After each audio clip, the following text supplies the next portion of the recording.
Round 11. Skip 2 pegs with yarn in front of the peg and then knit the next 2 pegs. And you're going to repeat this all the way around the knitting loom. So take your working yarn towards the front of peg 1 and peg 2. You're going to leave the yarn there, just skip the pegs and go directly to peg 3, knit peg 3, make sure the yarn stays on, knit peg 3, then knit peg 4, and you're repeating that pattern all the way around the knitting loom. So skip the next 2 pegs and then knit the following 2 pegs all the way around the knitting loom. Knit,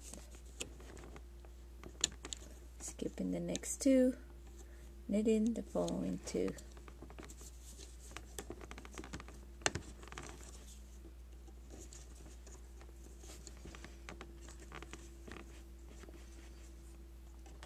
I have just completed round 11, and then over here you can see you have the pegs that I have skipped. They have a strand in front of them, then in between you have pegs that have been knitted. Before we go ahead and knit the following row,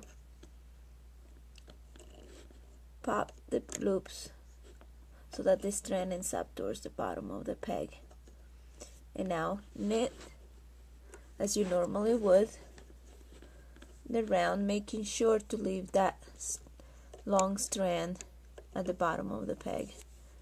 So knit, lifting up,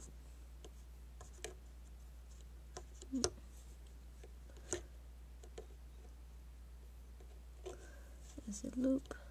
Perfect. Knit the next 2 pegs.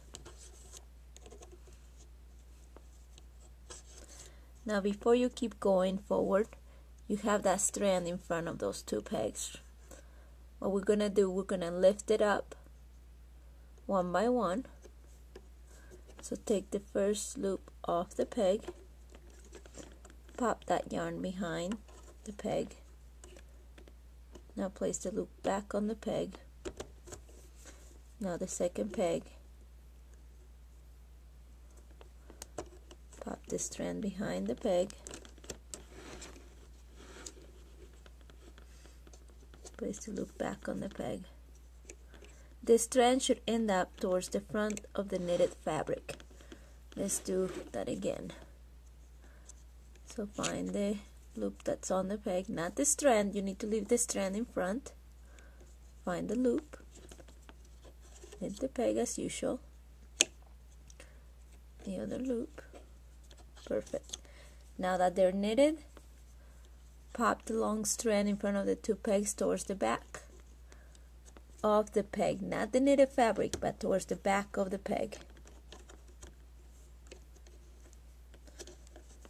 One more time with the second peg, hold on to the loop, pop the strand towards the back of the peg and in front of the fabric. Perfect. Continue all the way around the knitting loom in this form.